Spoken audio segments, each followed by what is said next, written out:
bisa silakan. Assalamualaikum. Waalaikumsalam warahmatullahi wabarakatuh. Waalaikumsalam warahmatullahi wabarakatuh. Ya, monggo. Nama Bapak Wafi, kayak wifi gitu bukan? Jangan Wafi. ngawur. Wafi gitu aja atau ada panjangnya? Wafi Yesua Hamasyah, nama panjangnya. Oke. UST Wafi. Kita bicara tentang kitab. Oke, terima kasih Tat. Silakan Tat, apa yang mau kita bahas malam ini? Monggo, standar kitab suci. Oke. Standar kitab suci. Siap.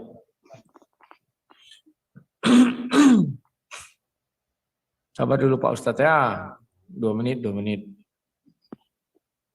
Oke. Oh iya, ini penting juga saya sampaikan. Ini yang memoderatori ini siapa? Pak Gema gimana, bisa? Ya, boleh silakan. Iya, bisa Ya, boleh. memoderatori ya. Bisa. Siapa nih, Al? Ini masih ada atau enggak nih? Al, silakan. Al, bisa timer? Iya. Nggak bisa. Timer? Lagi Oh, nggak jamnya bisa. ngaji ya. Ya, Gitu. yang bisa timer siapa?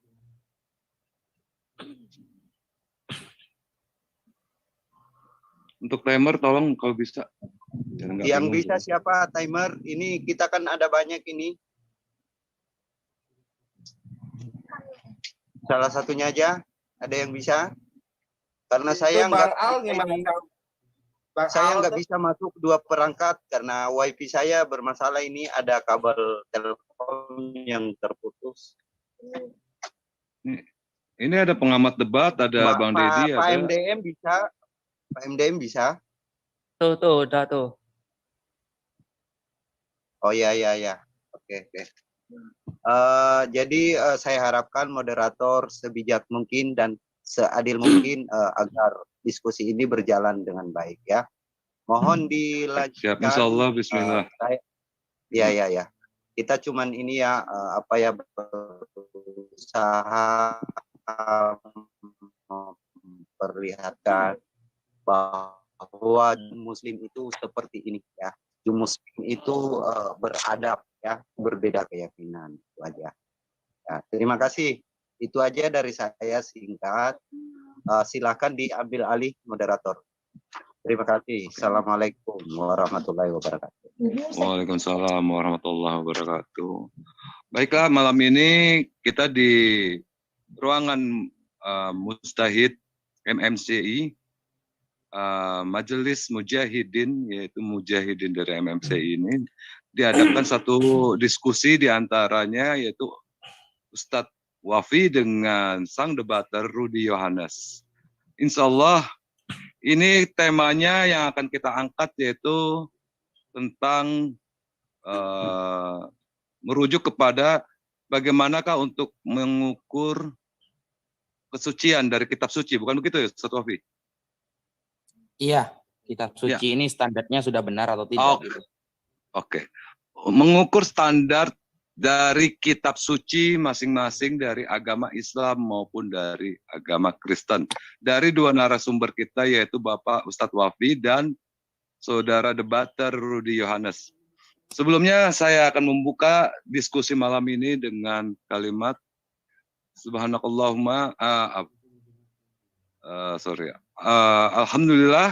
Alhamdulillahillazi arsala rasulahu bil huda wa dinil haq yuzhirahu 'ala dini kulli wa kafa billahi syahida. Asyhadu an la ilaha illallah wahdahu la syarikalah wa asyhadu anna Muhammadan abduhu wa rasuluhu la nabiyya ba'dah. Semoga di dalam diskusi ini kita akan mendapatkan edukasi yang terbaik pada malam ini di antara kedua narasumber kita dari pihak Kristen dan maupun Islam. Untuk acaranya kita akan memberikan waktu 4 season, 5 menit awalnya oleh Ustadz Wafi, 5 menit awalnya oleh Rudy, lalu 5 menit ditambah 2 menit pertanyaan kepada Rudi, dari Ustadz Wafi ke Rudi, dan Rudi memberikan jawaban 5 menit, lalu memberikan pertanyaan lagi ke Ustadz Wafi 2 menit. Setelah itu di season yang keduanya kita akan mengadakan namanya tanya jawab battle langsung. Itu kita beri waktu selama 30 menit dan jangan ada tumpang tindih pada saat sedang battle nanti. Kita menjaga etika dalam diskusi. Itu yang saya harapkan. Totalnya Terima kasih berapa menit sebelumnya. berarti? Untuk battle-nya saya kasih waktu 30 menit. Untuk Total semua berapa jam? Bentar Bang Rudi, yang lain aja timer, aku kebetulan ada kesibukan nih. Oh gitu. Yang Oke. bisa siapa, tolong. Untuk saat ini siapa timer? Biar saya ingetin dulu. Ada yang maju? Siapa? Dedi, Bang Dedi bisa? Atau Muhammad Saya Subak? nggak bisa, Pak Budi, nggak bisa. Bang Dedi nggak bisa. Oke, coba saya saya biar aja. aja. Oh, Oke. atau Bang Basin? Oh iya. Kalau Terima oke kasih, lah. Bang Basin. Bang Ya, Basin ya, Alhamdulillah, subhanallah. Oke, kalau gitu saya untuk opening statement kita persilakan kepada Ustadz kita Mukarrom, Bapak Ustadz Wafi. Silakan, tafadhol Ustadz. Opening statement berapa menit? 5 menit. 5 menit Ustadz Wafi, 5 menit Rudi, lalu 5 menit 2 menit Rudi bertanya kepada Ustadz Wafi menjawab 5 menit, lalu 2 menit bertanya kepada Rudi. Lalu Oke, bertanya 2 menit, menjawab 5 menit ya. Betul sekali. Oke, siap. Ya, silakan. Saya persilakan untuk Ustadz kita, Ustadz Wafi. Tafadhol Ustadz Wafi. Oke, bismillahirrahmanirrahim. Assalamualaikum warahmatullahi taala wabarakatuh. Alhamdulillah, Waalaikumsalam wassalatu wassalamu ala Rasulillah. Sayyidina Muhammad ibn Abdullah wa ala alihi wa sahbihi wa man wala, amma ba'du. Ya. Masadiru tasyri' dalam agama Islam, ya, sumber pengambilan hukum dalam Islam, yang pertama itu adalah Al-Qur'an. Al-Qur'an menjadi sumber utama dalam pengambilan hukum di agama Islam. Maka dari itu di awal-awal surah Al-Baqarah Allah Subhanahu wa taala berfirman, "Dzalikal kitabu la raiba fihi hudal lil muttaqin." Al-Qur'an itulah kitab suci yang tidak ada keraguan di dalamnya serta menjadi petunjuk bagi orang-orang yang bertakwa. Sehingga Al-Qur'an yang diturunkan oleh Allah melalui malaikat Jibril disampaikan kepada Nabi Muhammad SAW harus sangat ketat dalam penjagaannya. Makanya Allah Subhanahu wa taala sampai mengatakan, inna nahnu nazzalna dzikrah wa inna lahu lahafizun. Kami yang akan menurunkan Al-Qur'an dan kami juga yang akan menjaganya. Proses musyawarah terhimpunnya Al-Qur'an yang perlu kita garis bawahi, yang pertama, Al-Qur'an itu melalui metode hafalan. Itu yang pertama. Jadi Rasulullah SAW ketika menghafal ayat-ayat yang diturunkan oleh Allah, beliau amaron nasa bihifdzi, juga menyuruh para sahabat untuk menghafalnya. Makanya tidak sedikit dari para sahabat yang terkenal dengan hafalan Al-Qur'annya, seperti Ubay bin Ka'ab, Abdullah bin Mas'ud, Sayyiduna Ali karamallahu wajhah, dan lain-lain. Nah, untuk penulisan Al-Qur'an, Rasulullah mengangkat kutab, ya, sekretaris. Salah satunya seperti Zaid bin Thabit sebagai penulisnya. Dan syarat Al-Qur'an itu diterima, yaitu syaratnya harus mutawatir. Mutawatir itu artinya ramai diketahui oleh orang-orang, sehingga standarnya sudah tidak bisa diragukan lagi.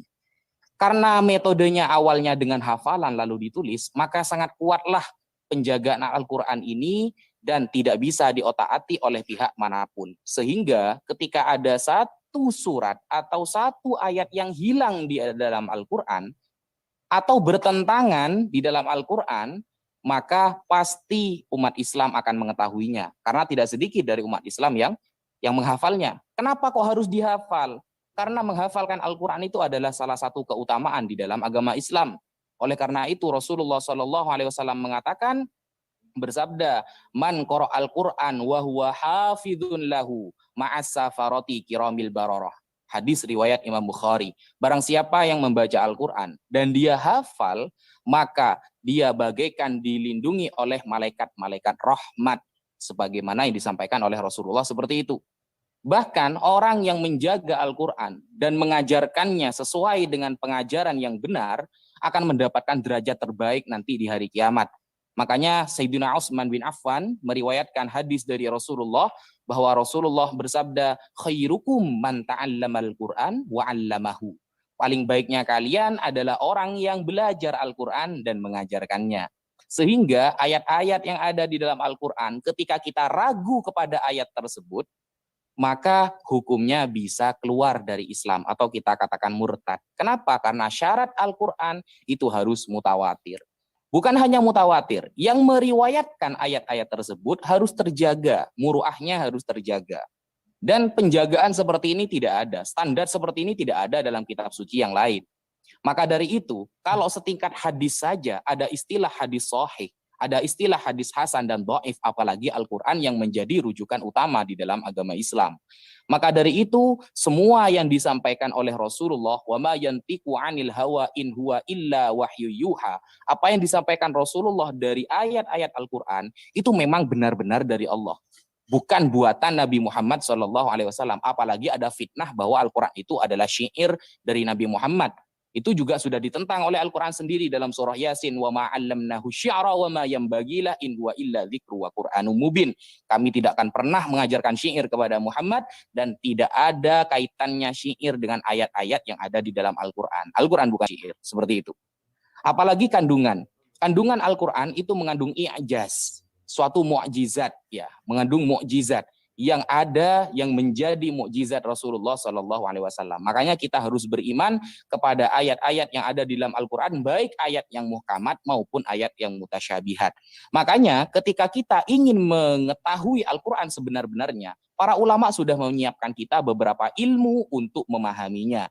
Kalau kita ingin bertanya Al-Qur'an tentang huruf per huruf, ada ilmu namanya nahwu, shorof, dan balaghah.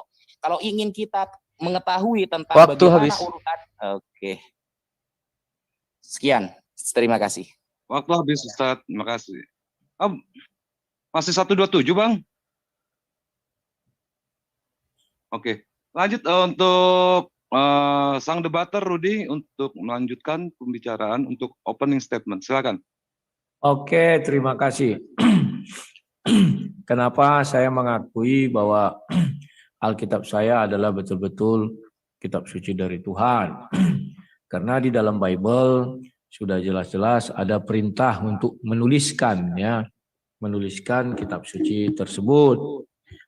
Kemudian bentar ya. Bang Rudi, Bang Rudi, bentar Bang Rudi. Tolong Bang Basin, itu angkanya di 00-in dulu Bang, di angka 5. Tolong Bang Basin. Timernya. Pak Gema lihatnya itu bukan di apanya loh, bukan di ulangannya. Yang Pak Gema lihat itu di channel dia, makanya telat itu. Oh gitu, oh iya. Okay. Sudah dirubah. Silakan Bang Rudi, dari 0 lagi, silakan. Maaf diganggu. Ya, bentar. Oke, aku mulai ya.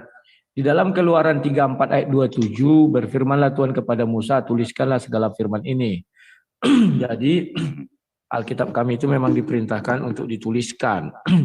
Di Perjanjian Baru juga ada perintah untuk dituliskan ya. Artinya kitab-kitab yang dituliskan itu sudah ada ya. Dan kalau kita lihat di dalam Ulangan 31, itulah Musa sudah finish ayat 8 itu ya, menuliskan kitab suci dan menyerahkannya untuk dibuat di dalam tabut perjanjian. Kemudian hebatnya kitab suci kami bahwa itu betul-betul dari Tuhan. Isinya itu jelas-jelas, misalnya Tuhan mencipta langit dan bumi, dijelaskan hari pertama apa yang diciptakan, hari kedua apa yang diciptakan, hari ketiga apa, keempat, kelima. Itu tidak saya temui di kitab suci manapun. Tapi kalau hanya mengaku dia pencipta langit dan bumi, semua Tuhan mengaku pencipta langit dan bumi. Bahkan saya pun bisa mengaku pencipta langit dan bumi.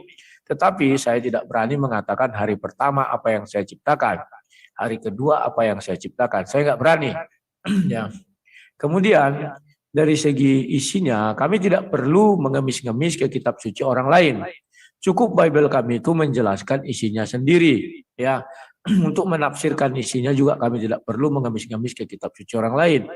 Itu buktinya kitab suci kami yang paling lengkap, paling sempurna, terjaga, dan bisa menjawab pertanyaan-pertanyaan dunia. Tapi jangan ditanya nanti rumus komputer ya.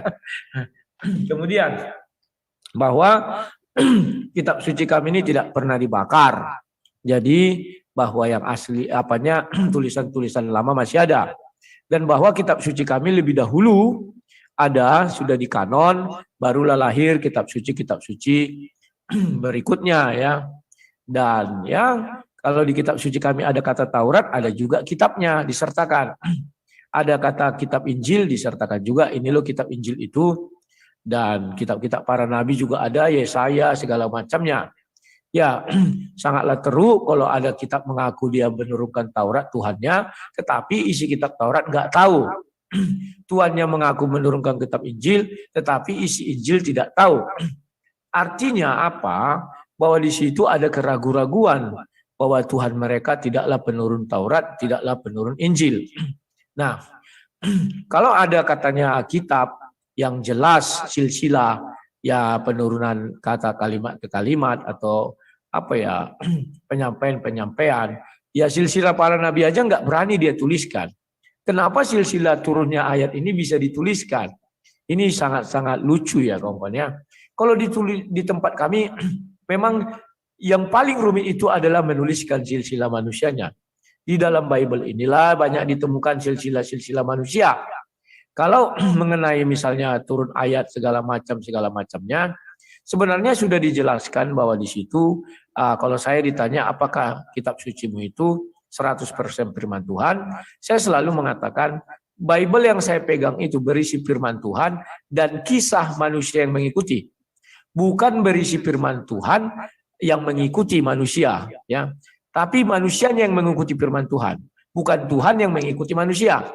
Itulah buktinya kitab yang saya pegang ini adalah kitab suci dari Tuhan. Kalau kitab suci yang bukan dari Tuhan, Tuhannya yang mengikuti manusia. Apa kelakuan manusia itu dibenarkan Tuhan dengan ibaratnya menurunkan ayat. Apa kelakuan manusia itu dibenarkan dengan turunnya ayat. Nah, di dalam ajaran Kristen kami, bahwa kami mengenal memang ada perbedaan. Karena Kristen itu juga terdiri dari banyak sekte, golongan besar Katolik dan Protestan. Tetapi tidak itu menjadikan kami saling berkelahi. Tafsir pun tidak membuat kami saling bunuh-bunuhan. Itu buktinya kitab suci dari Tuhan. Tetapi kalau kita lihat di negara-negara Arab, kitab sucinya berbeda dikit, orang itu bunuh-bunuhan. Misalnya Syiah, Sunni, ISIS, dan sebagainya. Bahkan di Indonesia misalnya Ahmadiyah akan ada videonya dulu dibunuh itu ya gara-gara tafsir-tafsir itu. Kalau kami enggak, itulah buktinya dari Tuhan tidak membuat kami menjadi ganas, tidak membuat kami menjadi hilang kontrol dan tidak membuat kami jadi lupa ya. Kami selalu berpatokan urusan itu urusan Tuhan, urusan kami hanya mengimani apa yang tertulis dan mengikutinya. Ya, terima kasih itu yang bisa saya sampaikan. Oke, Pak Rudi. Untuk Pak Rudi ya 2-1-0. Oke. Untuk Pak Rudi dipersilakan untuk bertanya kepada Ustadz Wafi, diberikan waktu selama 2 menit. Dipersilakan. Oke. Kalau kita baca surah 2 ayat 79, dikatakan di sana, celakalah orang yang menuliskan kitab suci dengan kedua tangannya, ya, dan menjualnya dan mengatakan ini dari Allah serta menjualnya dengan harga murah, ya. Apakah Al-Qur'an itu tidak ditulis dengan tangan manusia? Karena saya belum pernah mendengar ada kitab suci jatuh dari langit sampai ke bumi. Ya, memang kalau ditafsir kita lihat dia itu merujuk kepada katanya Taurat ya. Faktanya Al-Quran juga ditulis kok. Firman itu kan berlaku kekal karena tidak ada ditulis di situ Taurat, tetapi penafsir yang menyudutkan Taurat. Ya, kalau dibuka itu bahasa Arabnya tidak ada yang bilang Taurat, tetapi penafsir mengambil tafsir karena kalimat sebelum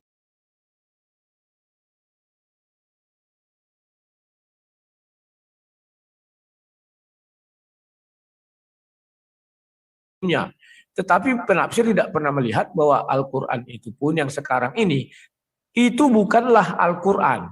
Karena Al-Quran yang sesungguhnya Al-Quran, itu berupa lafal yang dibawa malaikat Jibril disimpan di dalam hati Nabi Muhammad. Ya, jadi yang di luar hati Nabi Muhammad itu bukan Al-Quran. Sekalipun orang mengatakan banyak perawi, banyak penghafal, gini-gini, itu kan Al-Quran. Karena kalau kita katakan itu Al-Quran, berarti mereka itu semua Nabi. Karena Al-Quran hanya dibuat di hati Nabi Muhammad, dan Nabi Muhammad menyampaikannya kepada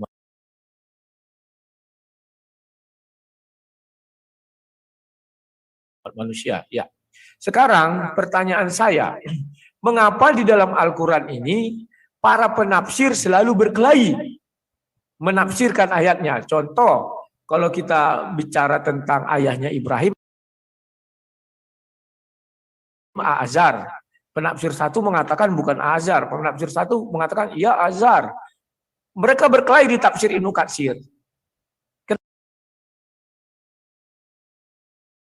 Kenapa tidak ada satu kata mereka ini tentang tafsir-tafsir dari Al-Quran itu? Dan itu abadi loh. Ibnu Katsir belum pernah dibatalkan dan belum pernah ditolak. Silakan, terima kasih. Kenapa? Oke, terima kasih Bang Rudi. Pertanyaan saya ulang lagi bahwa berdasarkan ayat Al-Baqarah 279 itu menyatakan bahwa tentang masal sudah dirombak ayat-ayatnya. Lalu dia bertanya kenapa para mufassirin terjadi bersilang pendapat di dalam masalah ayat tersebut. Gitu. Silakan Ustaz Wafi untuk menjawabnya. Terima kasih. Boleh saya share screen? Silakan Ustaz, silakan, tafadhol. Ya, soalnya tidak bisa tadi. Ini tidak bisa. Oh, nggak bisa ya? Udah bisa. Udah bisa. Waktu Ustaz. berjalan setelah share screen dibuka ya. Oke. Oke.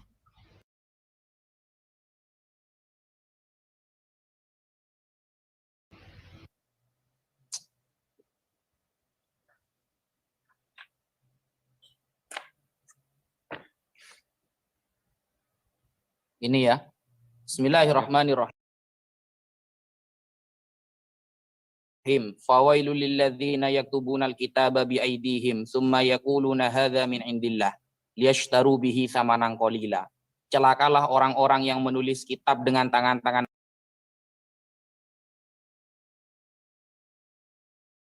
mereka, kemudian mereka mengatakan ini dari Allah hanya untuk mengharap harga yang sedikit di dunia. Maksudnya bukan masalah Al-Quran berarti sama-sama ditulis oleh manusia, yang namanya Al-Quran tulisan yang ada di percetakan. Bible pun ya juga ditulis manusia kalau gitu, di percetakan. Maksudnya apa? Di sini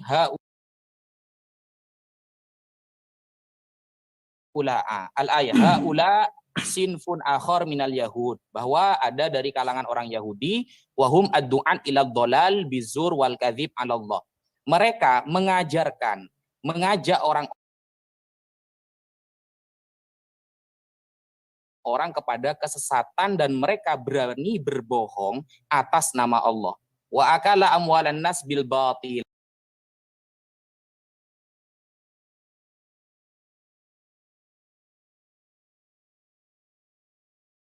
Dan mereka memakan harta-harta manusia dengan cara yang tidak benar. Nah, berarti bukan masalah nulis Al-Qur'annya, bukan. Kalau nulis Al-Quran semua kitab suci dari Buddha, Yahudi, semuanya itu pasti lewat percetakan kalau sekarang. Bukan itu yang dipermasalahkan. Tetapi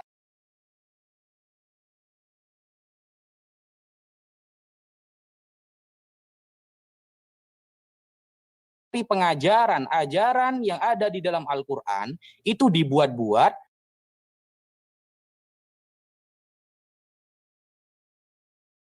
oleh orang-orang Yahudi.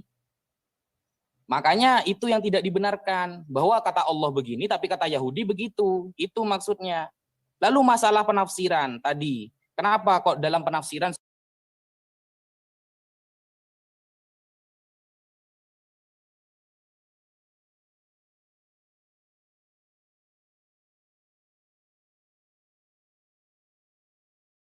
selalu berbeda-beda. Nah, berarti Mas Rudi harus belajar ilmu tafsir agar Mas Rudi paham bagaimana tafsir itu ada yang namanya tafsir birra'yi, ada tafsir bil ma'thur. Tafsir bil ma'thur artinya tafsiran para ulama dengan menggunakan ayat, dengan menggunakan hadis dan perkataan para sahabat. Kalau tafsir birra'yi itu menggunakan ijtihad para ulama yang tidak bertentangan dengan ayat, hadis dan lain sebagainya. Itu. Dan perbedaan dalam tafsir, dalam ilmu tafsir,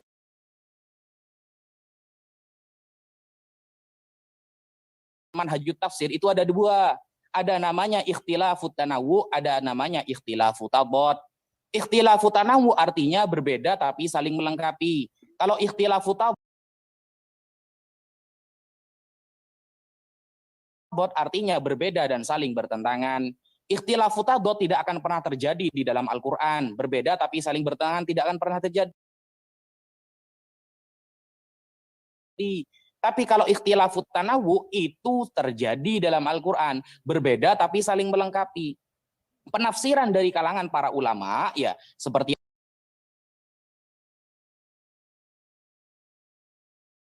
Al-Imam Ibnu Katsir, Al-Imam Fakhruddin Ar-Razi, Al-Imam Al-Qurtubi.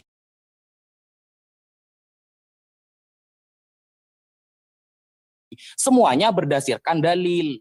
Berdasarkan dalil. Loh, bagaimana ketika nanti berbeda? Rasulullah sudah mengatakan wa idza hakamal hakim tsumma jtahada fa asaba falahu ajrani wa idza hakamal hakim tsumma jtahada tsumma akhtaha falahun ajrun wahid. Nah, ketika ada seorang yang mendalam ilmunya, rasikhuna fil ilmi, sangat mendalam ilmunya, mengetahui teks-teks hadis dan nas-nas yang ada di dalam agama Islam, lalu dia menemukan suatu kendala dalam menafsirkan suatu ayat, lalu dia merujuk kepada dalil-dalil yang ia miliki, maka dia akan mendapatkan dua. Apa itu dua? Kalau dia benar,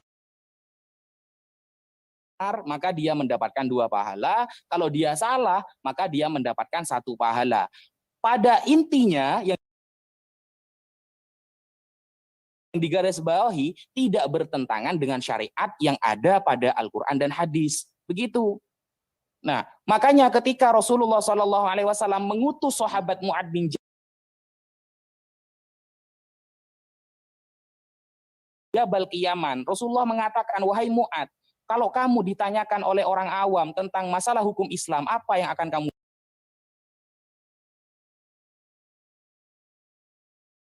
jawab? Sahabat Mu'ad bin Jabal menjawab, akan aku jawab dengan Al-Quran, wahai Rasulullah.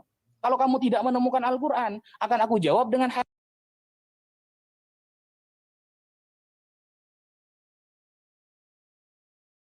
hadis. Kalau kamu tidak menemukan dalam hadis, maka apa kata sahabat Mu'ad? Ajtahidu ra'yi walam ukhalif. Aku akan berijtihad dan tidak bertentangan dengan Al-Quran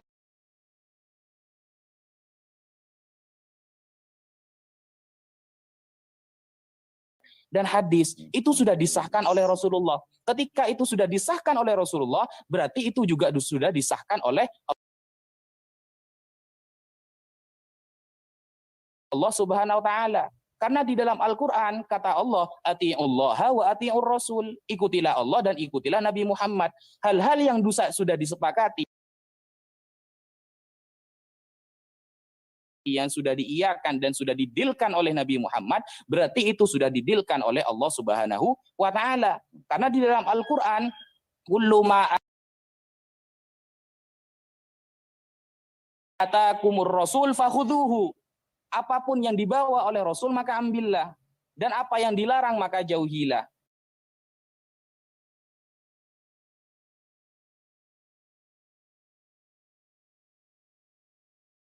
Seperti itu. Makanya Mas Rudi mungkin kapan-kapan kalau berdiskusi lagi bisa belajar yang namanya manhajut tafsir, metode penafsiran, sehingga tidak langsung menganggap bahwa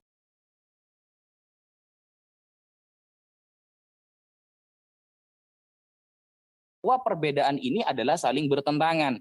Karena setiap para ulama yang berusaha menafsiri suatu ayat itu tidak akan lepas dari merujuk kepada ayat Al-Quran juga. Makanya ada ayat yang muhkamat, ayat yang terang benderang maknanya, ditafsiri dengan Al-Quran. Istilahnya tafsir Quran bir Quran. Ada tafsir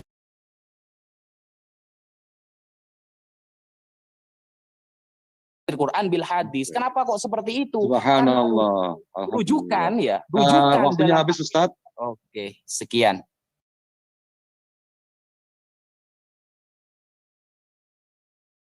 Oke. Terima kasih. Masya Allah, sungguh-sungguh ini ya, sungguh satu ilmu pencerahan buat kami umat Islam ini dari pendapatnya Ustadz kita, Ustadz Wafi, Masya Allah. Subhanallah. Oke, untuk waktunya saya berikan waktu 2 menit untuk Ustadz bertanya tentang kepada Rudi Yohanes. Silakan Ustadz. Boleh saya screen dulu?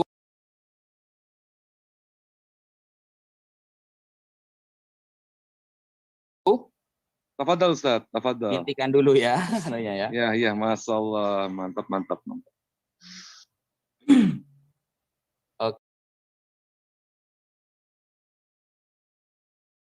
Oke. Ini Mas Rudi Yohanes.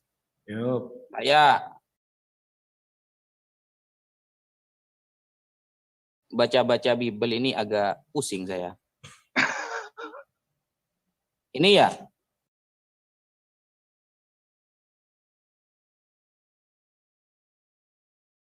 Yohanes 5 pasal 4 ya. Sebab Ya. waktu turun malaikat Tuhan ke kolam, itu ada menggoncangkan air itu.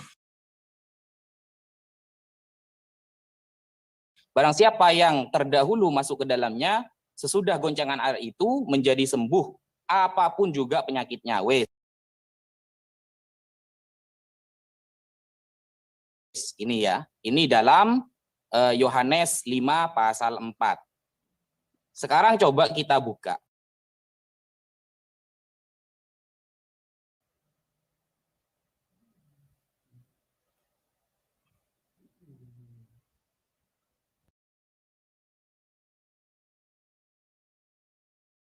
Nah,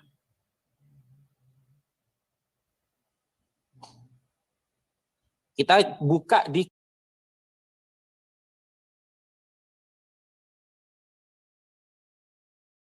kode-kode yang lama. Yohanes 4 ayat 5 ini sebenarnya dari mana sih?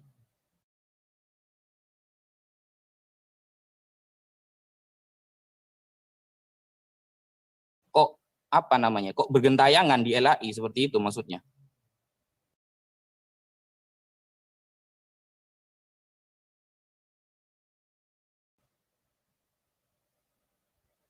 Yohanes 5 ayat 4.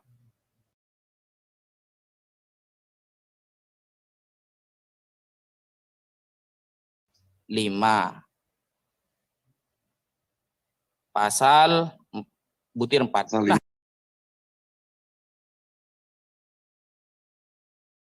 5 ayat 4. ini kode ada ini nih. Habis 3 langsung 5 ini. Ini gimana ini? Nah,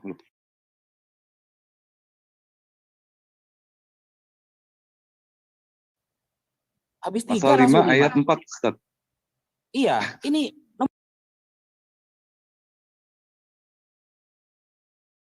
nomor 4-nya ada ini. Nah, coba kita lihat ya. Beneran apa enggak ini bercanda atau main-main kita suci ini. Buka di aplikasinya, Ustaz. Iya, C.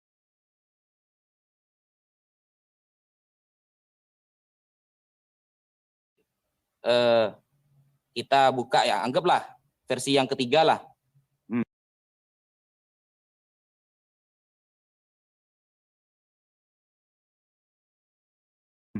Pasal 3-nya lah.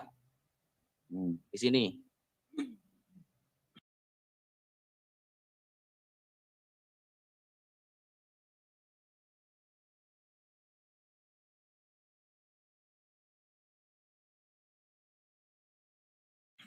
Nah ini 3 langsung 5.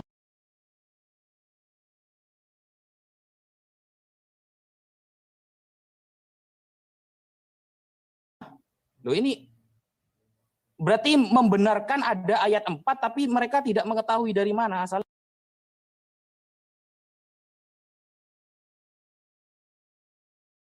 Ini kode tua loh. Habis 3 langsung 5 ini. Setahu saya sejak SD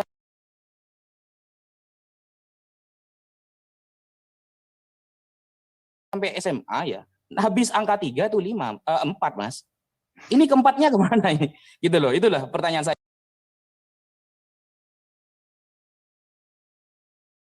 Ya, satu aja sih. Ya. Monggo, Izin itu Tat. gimana ceritanya itu? Izin tolong dibuka tadi itu yang 1, 2, 3.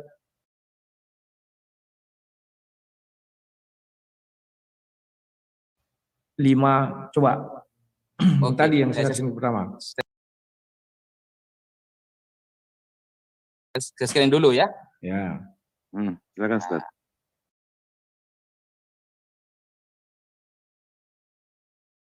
Ini Bukan itu. yang ini. pertama tadi. Daftar ya, Tat. Daftar. Siap. Terus ke bawah, coba ke bawah, terus ke bawah. Terus. Sudah mentok ini. Berarti sudah. Tunggu. Iya, naik ke atas dulu. Pelan-pelan.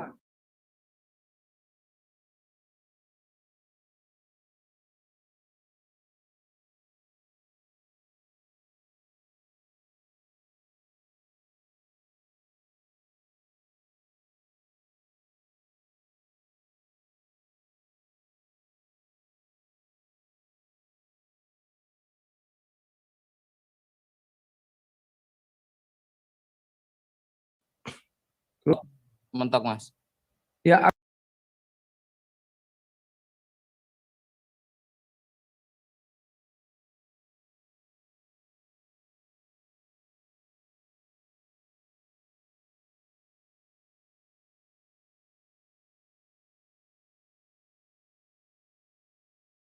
Habis 10 berapa? Sebentar, habis 10, 11. 11, 12, 13, 14, 15, 16, 17, 18, 19, 20, 21.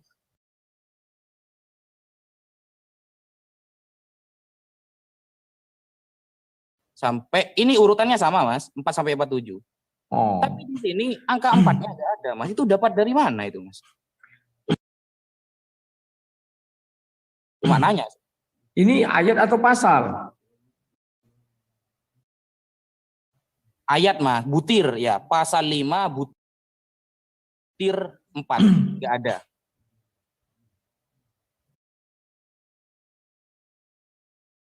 Ini Yohanes 5 nih ya. Iya, Mas. Ya. Oke, coba buka isinya.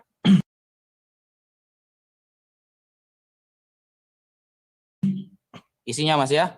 Yohanes 1, 2, 3, 4, 5 apa isinya? Coba dibacakan.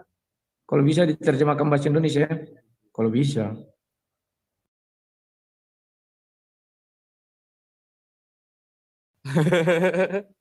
Iya. Sebenarnya kalau diterjemahkan kita tinggal ngambil yang ini sih, Mas. Nah.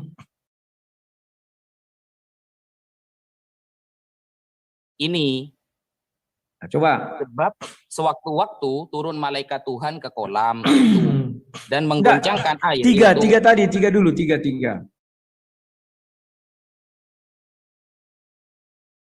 Oh, 3.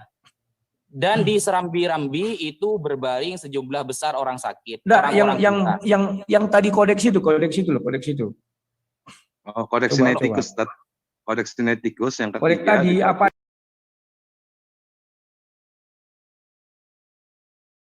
Ayat 3-nya. Oke.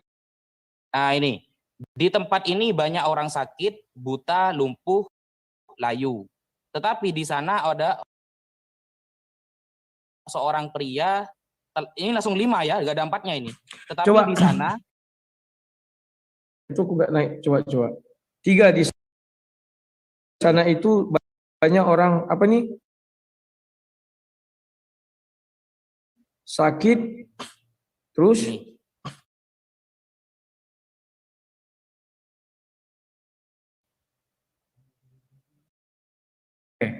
Ini tahun berapa sih yang diambil ini? Ini kodek tahun abad keempat, Mas. Ini yang Abad keempat. tertua loh, yang termasuk yang tua ini. Yang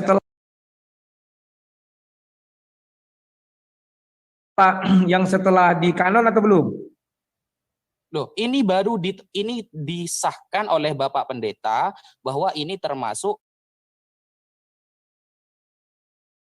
kodek yang lebih tua daripada Bapak yang lain. pendeta mana? Loh, semuanya. Makanya ini ketika saya diskusi dengan Mbak Oke, Sofiatul siap. Al-Hayat, ya. Oke, aku jawab. Oke. Oke, terima kasih. Aku jawab ya. Ya, sebenarnya begini. Timer. Timer. Oke, siap. Timer. Timer siap. Iya. Iya. Oke, 05. Ya, Ya. 5. Ya, siap. Oke, lanjut Bang Rudi Ya. Yohanes untuk Ya, terima menjawab. kasih. Ya.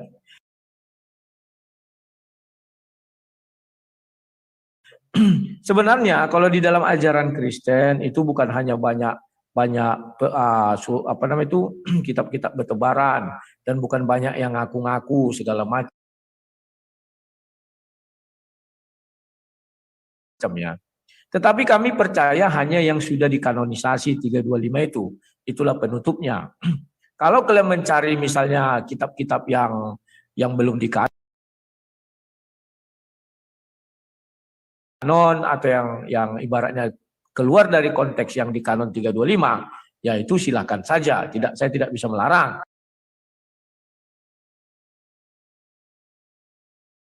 Tetapi kalau Anda tanya saya, ya betul bahwa Yohanes yang Anda baca tadi Yohanes 5, 1, 2, 3, 4, 5 itu berurut. Ya, jadi maaf saja itu yang saya imani. Ya. Jadi, kalaupun nanti saya misalnya mengambil Al-Quran punya bidat, kan tidak mungkin. Dan saya tidak sportif kalau begitu. Saya hanya mengambil nanti pertanyaan saya dari Al-Quran sekarang yang sudah ada. Ya. Nah, sekarang membahas mengenai, bisa ya saya membahas yang diucapkan Pak, apa tadi bisa? Halo? Jenengan Ya, fokus Ustaz. menjawab kan sekarang?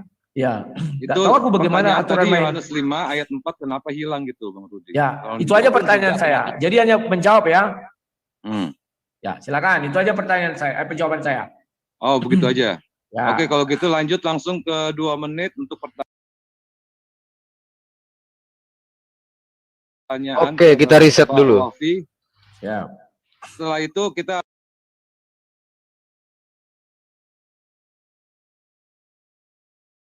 adain battle ya setelah ini, setelah Pak Wafi bertanya ke Pak Rudi, langsung kita lanjutkan ke battle ya.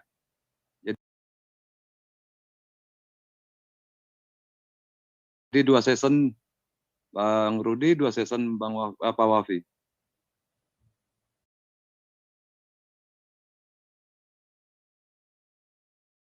Oke. Sudah? Ya. Oke, terima kasih. Bertanya. Iya. Sekarang saya mau bertanya. Tadi katanya tafsir itu berbeda.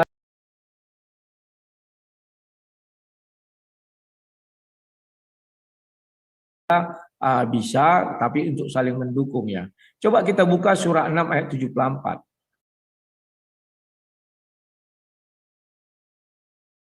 Dan ingatlah ketika Ibrahim berkata kepadanya Azar. Di sini penafsir malah mengatakan Ad-Daha telah meriwayatkan dari Ibnu Abbas bahwa sesungguhnya nama ayah dari Nabi Ibrahim bukanlah. Jadi di sini penafsir bisa mengkritisi Allah, penafsir bisa melecehkan Allah. Saya nggak ngerti apa maksudnya. Ibnu Abu Hatim mengatakan telah menceritakan kami dan sebagainya. Di sini mereka memang ribut mengenai ini. Tidak ada kesatuan hati dan tidak saling mendukung ya kalau mengenai tafsir-tafsir. Jadi yang mau saya tanyakan itu sebenarnya yang paling hebat itu Allah atau penafsir? Karena banyak daripada ayat-ayat Al-Quran saya lihat ditafsir oleh penafsir tetapi ayatnya tidak ada di dalam Al-Quran. Dari mana mereka bisa mengetahui ya? Saya heran. Contoh surah 37 lagi, Surat 37, aku buka dulu ya, ayat 107. Kalau masih ingat ya, 107 sebentar ya. 107, sorry. Saya luar biasa saya lihat penafsir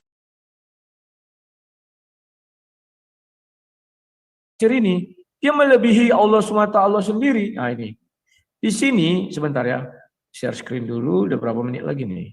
Ya, jadi pertanyaan saya itu, kenapa penafsir lebih hebat dari Allah SWT? Saya bukakan.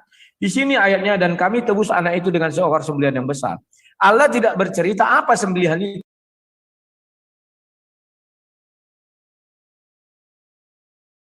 Seribu miligram vitamin C untuk membantumu tetap sehat. 4 rasa menyegarkan. Gitu aja. Kayak kemarin waktu Anda bicara aja, mau ngomong apa Loh, tadi kan dibatasi.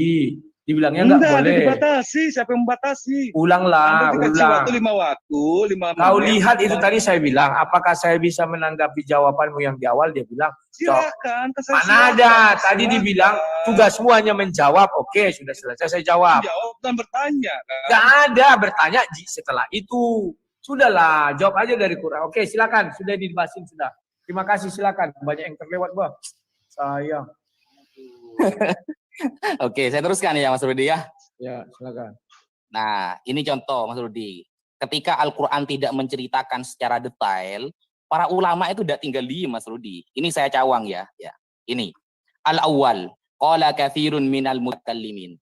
Mayoritas para ulama mengatakan, innal yahud lamma qasadu qatlahu rafa'ahu Allahu ta'ala ila sama.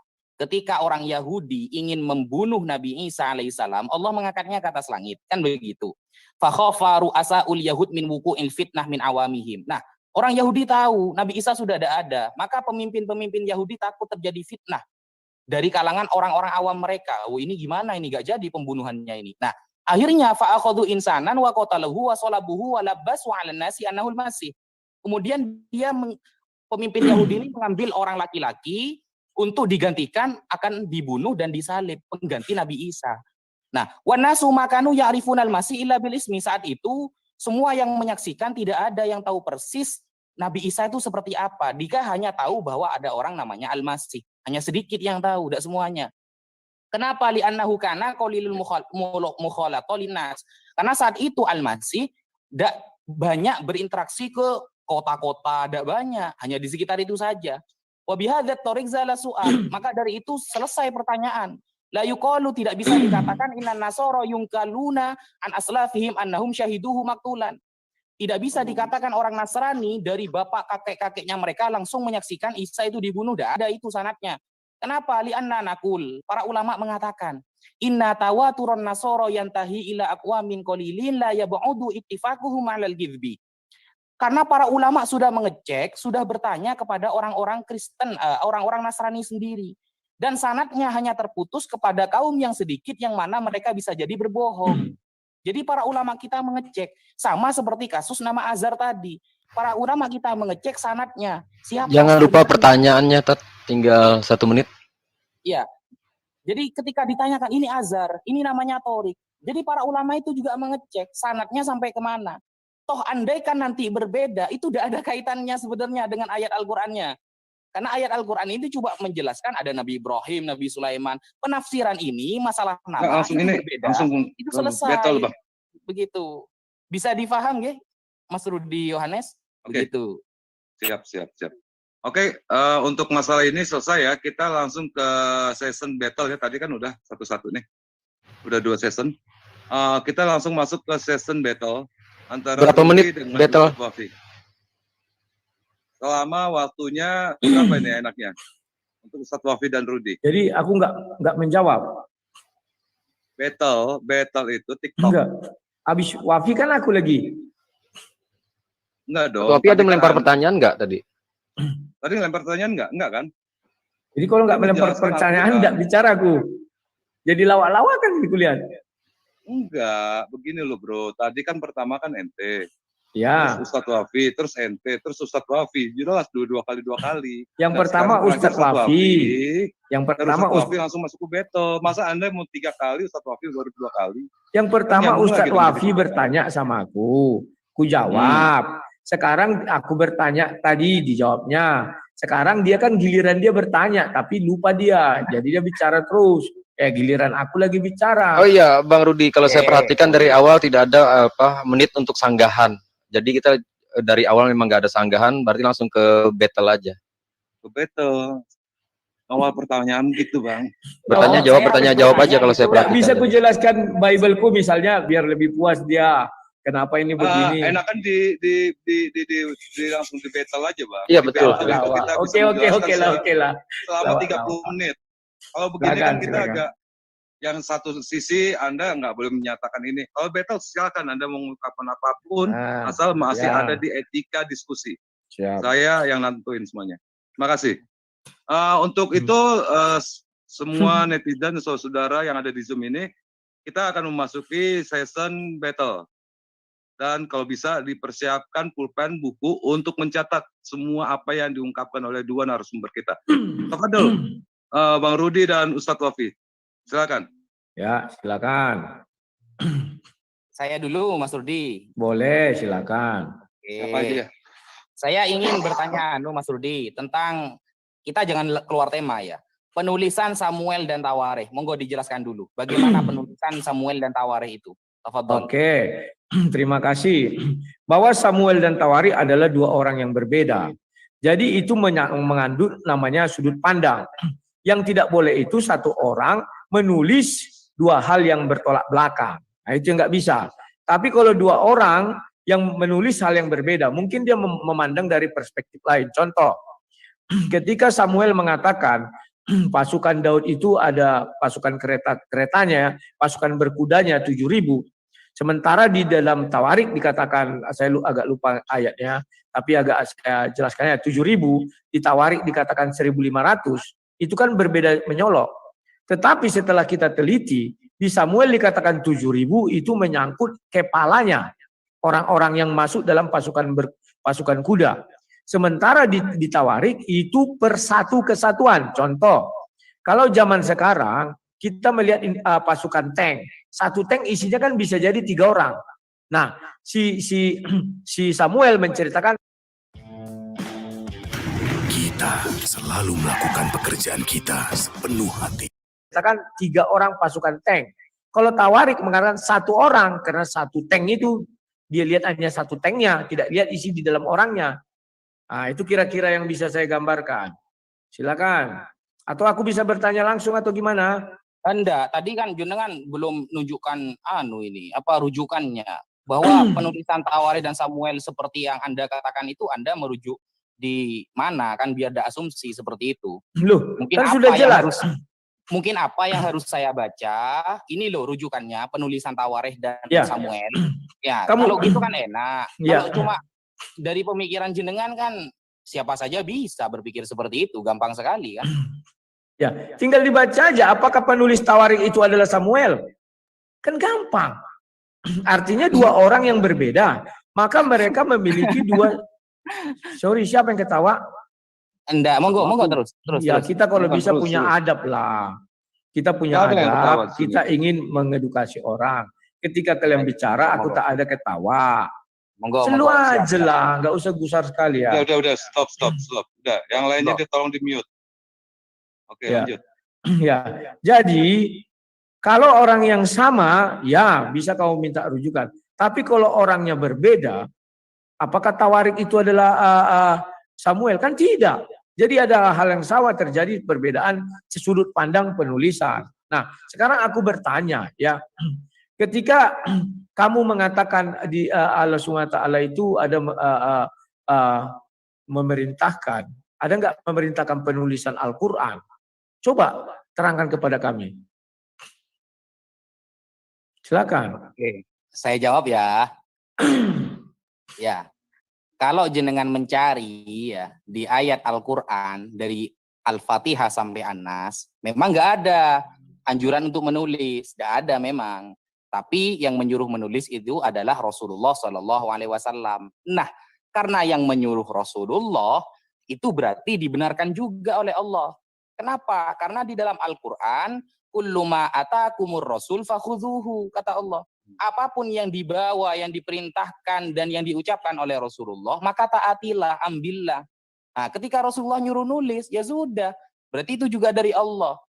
Makanya kalau andaikan penulisan Al-Quran itu dilarang, maka akan ada teguran dari Allah nanti. Loh, siapa yang nyuruh nulis? Seperti itu kan. Makanya Oke. Rasulullah mengangkat Faktanya, tunggu dulu, jangan dipotong oh belum. dulu. Ya, silakan. Belum disilakan Anda. Oke. Iya.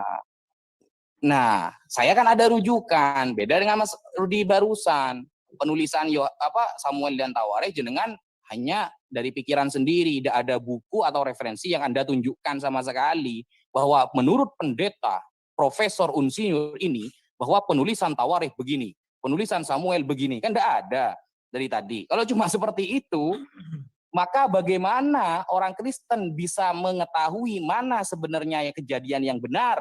Apakah ada yang di Tawarikh atau yang di Samuel? Karena sangat banyak sekali. Contohnya Matius dan Lukas itu berapa kali berbeda itu. Sehingga kalau sama-sama percaya keduanya, maka ini sangat meragukan bagi kita. Karena yang namanya kebenaran itu cuma satu. Ketika sudah ada dua orang yang berbeda namanya, jumlahnya, dan keturunannya berbeda, maka kalau semuanya dibenarkan, berarti ada dua pribadi di sana. Sedangkan dalam penulisan Bible itu sebenarnya ada satu pribadi. Kok berbeda? Ini ayatnya loh ya. Kalau yang jenengan tanyakan tadi penafsiran di Al-Quran yang berbeda. Itu penafsirannya, bukan ayatnya. Tapi ini ayatnya yang berbeda. Yang katanya Anda itu suci. Yang kata Anda itu standarnya sudah jelas. Ternyata berbeda-beda. Sehingga kalau hanya satu pribadi kok ada dua pendapat. Dan itu ayatnya, itu sangat bermasalah Mas Rudi. Makanya saya minta rujukan sampean. Mana penulisan Tawarikh dan mana penulisan Samuel. Menurut siapa dan bagaimana sejarahnya. Seharusnya Anda menampakkan referensinya. Bukan hanya berbicara. Begitu Mas. Tafadhol. Monggo. Oke, terima kasih. Ya, saya sudah merujuk kepada Bible. Saya tidak mau merujuk kepada Profesor Dr. Hantu Belau. Kenapa saya tidak mau merujuk kepada Profesor Dr. Hantu Belau? Karena Bible kami sudah mampu menjelaskan isinya sendiri. Bahwa penulis Tawarikh bukan Samuel. Itu saja. Paham ya? Nah, kalau Anda katakan bahwa di kitab suci Anda, perintah penulisan tidak ada. Kok berani-beraninya orang menuliskan? Perintah pembakaran pun tidak ada. Kok berani-beraninya orang membakar? Ya. Yang kemudian, apakah orang itu dalam menulis dibimbing oleh Roh Kudus, Jibril, atau tidak?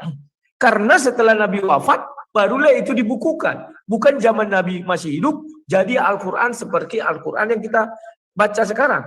Dan apakah kalian yakin bahwa seluruh yang di dalam isi hati Nabi Muhammad sudah dituangkan ke dalam Al-Quran? Mana ayatnya yang mengatakan bahwa seluruh yang ada di dalam isi hati Nabi Muhammad sudah dituangkan dalam Al-Quran?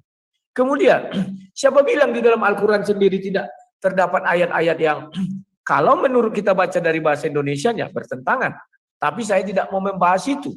Karena itu ditulis oleh dalam satu kitab, dan kitab itu sendiri terdapat kalimat A mengatakan demikian, kalimat B mengatakan demikian. Nah, kenapa tadi saya bertanya mengenai penafsir itu? Karena memang seluruh tafsir Al-Quran bahwa Allah SWT kalah sama penafsir. Bahkan Nabi pun kalah.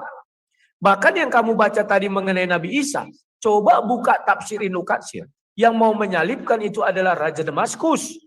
Dari mana orang itu tahu? Luar biasa. Makanya kita berbicara standar penulisan. Siapa yang menulis itu? Kenapa orang ini bisa mengatakan, oh itu Raja Damaskus? Sementara sejarah dunia mengatakan itu Romawi. Mana yang benar? Sejarah dunia atau Raja Damaskus itu tafsir itu? Kalau kita merujuk Al-Quran, terima kasih. Tadi kau sudah ngakui.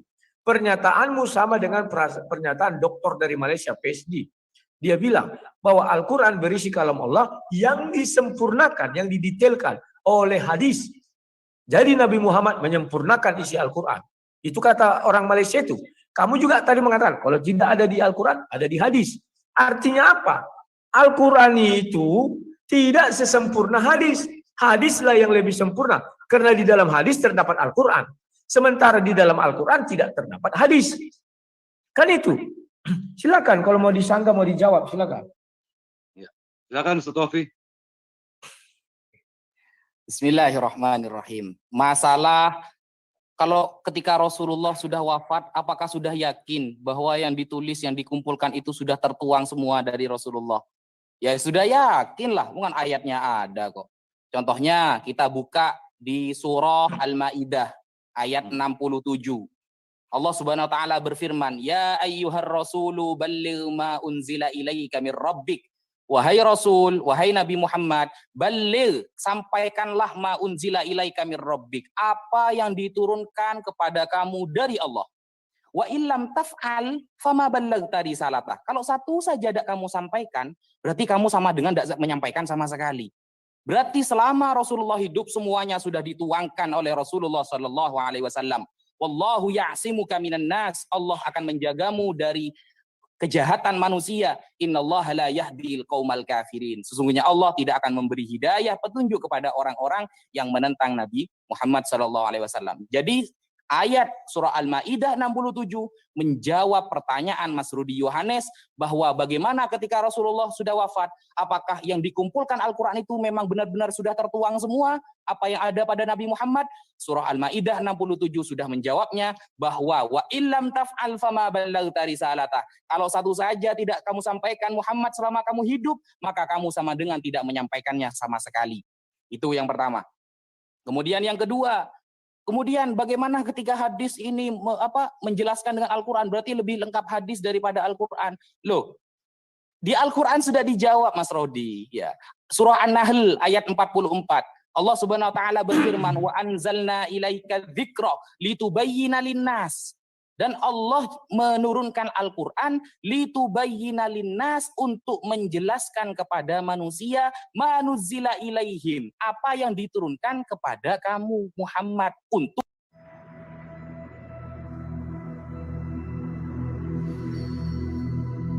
mereka.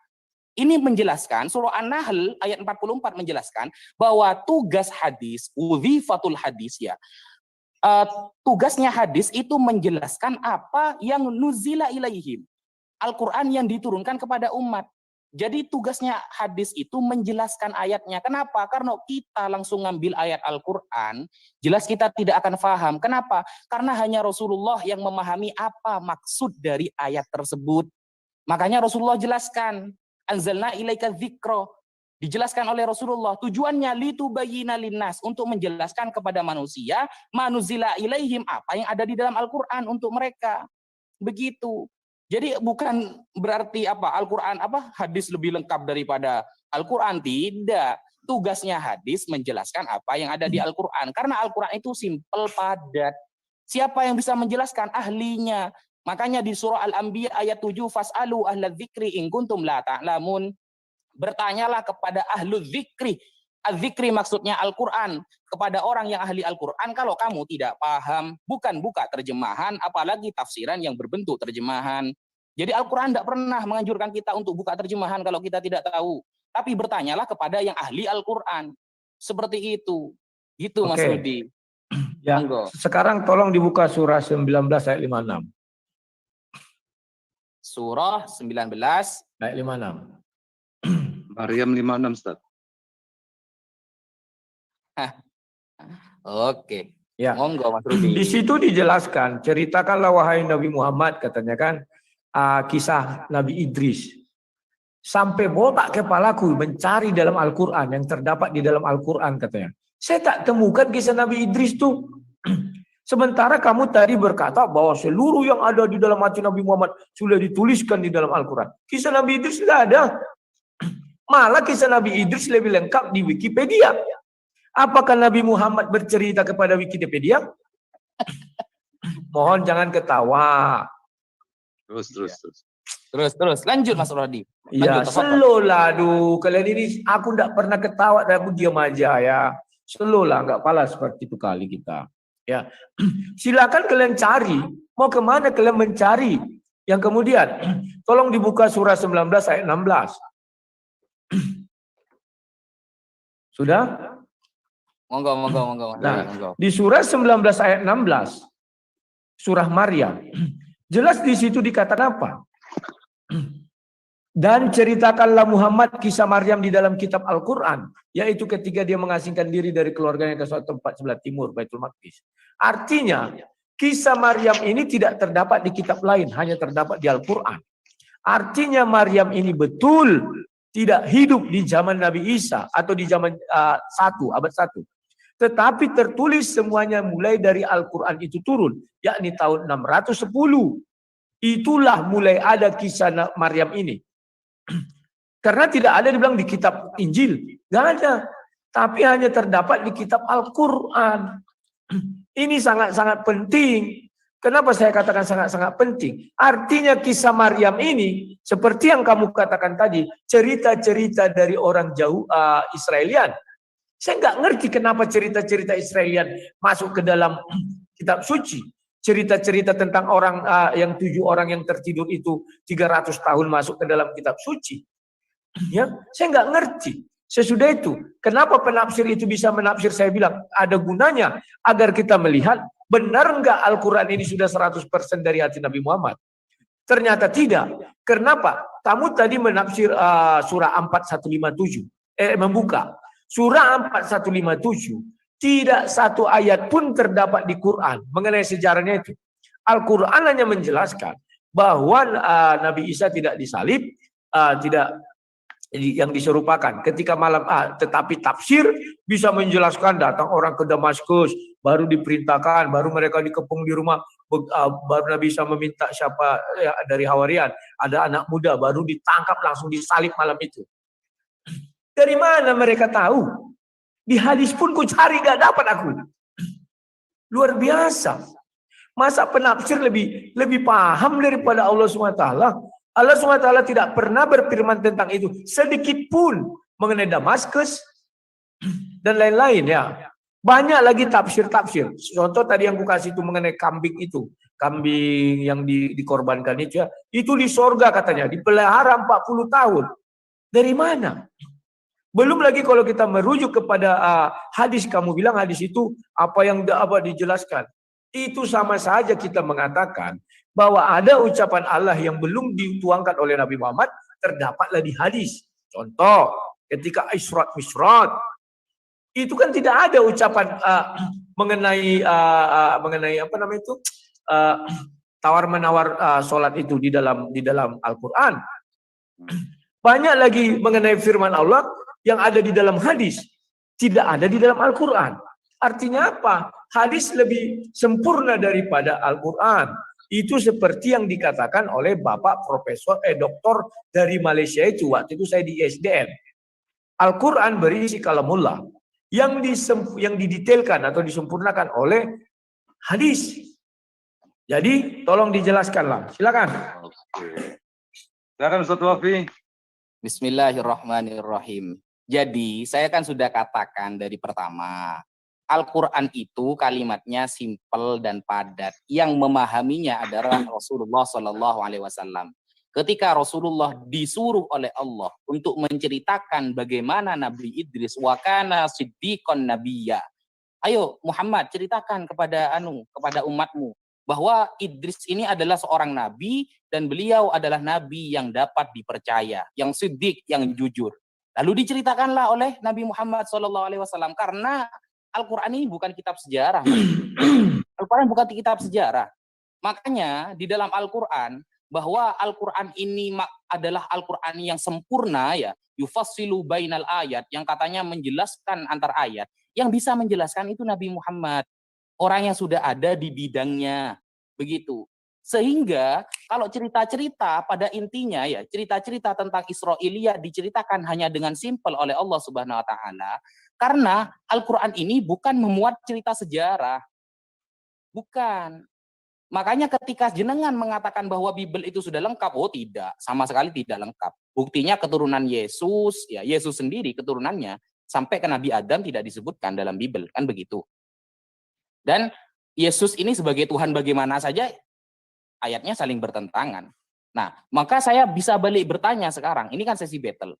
Ingat ya, Al-Quran bukan kitab sejarah. Sehingga penulisan Al-Quran, Allah menurunkan firman kepada Rasulullah SAW itu dengan bahasa yang simpel. Nah, bagaimana lengkapnya? Maka Rasulullah SAW menjelaskannya.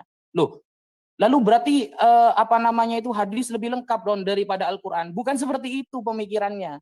Di Al-Quran ini sudah ada pondasinya. Nah, penjelasannya dari Rasulullah SAW. Makanya para ulama kenapa lebih memahami ayat Al-Quran daripada kita yang awam? Contoh, wasariku wasarikotu faqta'u aydiyahuma. Pencuri laki-laki dan pencuri perempuan ketika mencuri sampai batas 1 nisab maka dipotong tangannya. Nah, sampai mana batasan tangan itu? Nah, di sana aja dijelaskan oleh Nabi Muhammad, oleh para sahabat, dan disampaikan oleh para ulama. Itu maksudnya. Jadi hadis itu penjelasan, begitu loh. Bukan berarti hadis lebih lengkap, tidak. Gitu. Nah, kalau memang tadi kata Mas Rudi ya, kalau 2 penulis pasti ada yang berbeda itu. Kalau dalam kitab Bible kan ya, kalau 2 penulis berarti berbeda. Nah, ini sebenarnya meragukan. Berarti Bible itu adalah skripsi kan seperti itu. Skripsi yang ditolak oleh dosennya. Kenapa? Karena banyak penulisnya. Setelah banyak penulisnya, ternyata ada cerita sejarah penulisannya ada. Hanya penyampaian Mas Rudi tidak menyebutkan referensi sama sekali. Kalau sekarang kita buka di 1 penulis yang bertentangan, itu ada Mas Rudi. 1 penulisnya tapi bertentangan. Contohnya Yohanes, ya. Kita buka di Yohanes contohnya. Yohanes 5, butir ke-31. Dengan tegas Yohanes mengatakan bahwa kesaksian Yesus tentang dirinya itu tidak benar.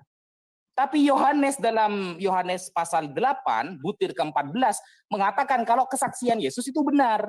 Nah, itu kan bertentangan. Bahkan Yohanes menentang semua umat Kristen di dunia. Yohanes menentang semua umat Kristen di dunia. Dengan mengatakan dalam pasal 5 butir ke-37 yang namanya Tuhan itu tidak bisa didengar dan tidak bisa dilihat. Maka benarlah kata Bilangan 23 pasal 19 butir 19 mengatakan Tuhan bukan manusia dan Tuhan juga bukan anak manusia. Yohanes lebih pintar daripada umat Kristen sedunia. Tapi ternyata Yohanes sendiri saling bertentangan. Kesaksian tentang Yesus ketika menyaksikan tentang dirinya sendiri, kata Yohanes 5 butir 31 tidak benar. Bikin untung merentek, dapat tapi kata Yohanes 8:14 ternyata benar. Nah, ini 1 penulis tapi saling bertentangan pemikirannya. Itu bagaimana itu menjawabnya? Monggo. Oke, terima kasih.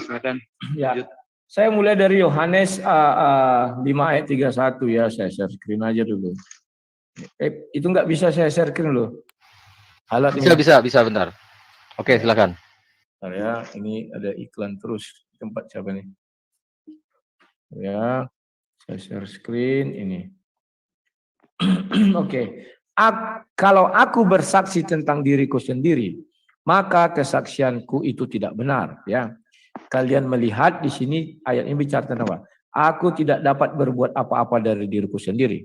Aku menghakimi sesuai dengan apa yang kudengar. Dan penghakimanku adil sebab aku tidak menuruti kehendakku sendiri, melainkan kehendak Dia yang mengutus aku, ya. Ayat ini bercerita tentang bagaimana Yesus itu. Di Yohanes 10 ayat 30 dikatakan aku dan Bapa adalah satu, ya. Jadi kalau aku jelaskan ini bahwa sebentar, kalau aku membuat perumpamaan, saat ini kalian sedang mendengar suaraku, oke? Bahwa suaraku itu adalah aku. Kemudian aku mengutus, kalau hidupkan kameraku, maka kalian melihat aku dalam bentuk citraku. Maka aku berkata, aku tidak berbuat apa-apa dari diriku, betul. Karena digitalku yang bernama Sang Debater itu, yang mengutus adalah Rudi Yohanes yang daging. Paham ya? Maka dibilang kalau aku bersaksi tentang diriku sendiri, maka kesaksianku itu tidak benar. Jadi kalau aku mengatakan, aku ini adalah misalnya seorang profesor, mana ada yang percaya? Oke, paham sampai situ ya? Kemudian ada lain yang bersaksi tentang aku dan aku tahu bahwa kesaksian yang diberikannya tentang aku adalah benar. Contoh yang bersaksi di sini adalah Yohanes. Yohanes di Yohanes 1 dijelaskan kesaksian Yohanes itu tentang Yesus, ya, Dia sudah ada di antara kita, tapi kita tidak mengenalnya, katanya, dan sebagainya. Kemudian kamu katakan Yohanes 8. Kita balik ke Yohanes 8 ya. Sebentar. Ini yang bisa aku tulis ya. Ayat ke-14. Jawab Yesus kepada mereka, biarpun aku bersaksi tentang diriku sendiri, namun kesaksianku itu benar, sebab aku tahu dari mana aku datang. Nah, ini kesaksian tentang dari mana aku datang. Paham ya? Contoh, tadi aku bilang kalau aku profesor, itu profesor kan harus diuji. Benar nggak dia lulusan Universitas A, Universitas B, Universitas C. Tetapi kalau aku bilang, aku bersaksi bahwa aku datang dari Duri, tempat aku ya. Artinya, aku tidak butuh dua orang bersaksi tentang kedatanganku bahwa aku berasal dari Batak lah misalnya. Kenapa? Karena logatku aja orang sudah tahu, oh iya ini dari Batak ini, misalnya gitu. Dan kemana aku pergi? Nah, kemana aku pergi hanya aku yang tahu. Karena aku yang menentukan jalanku kemana. Pahami konteksnya yang pertama tentang penghakiman yang tadi itu ya. Sekarang tentang dari mana dan kemana aku datang dan kemana aku pergi. Jadi tidak ada yang bertentangan konteksnya aja. Kemudian Yohanes 5 ayat 37. Sebentar. 5 ayat 37.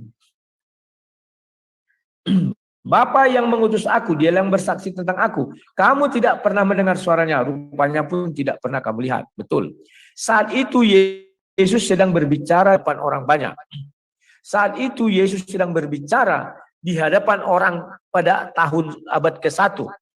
Bedakan dengan kalau Adam yang berbicara. Adam melihat Bapa di sorga kok. Kenapa dia melihat? Orang di Taman Eden dia dipakaikan pakaian sama Bapa di sorga sebelum diusir.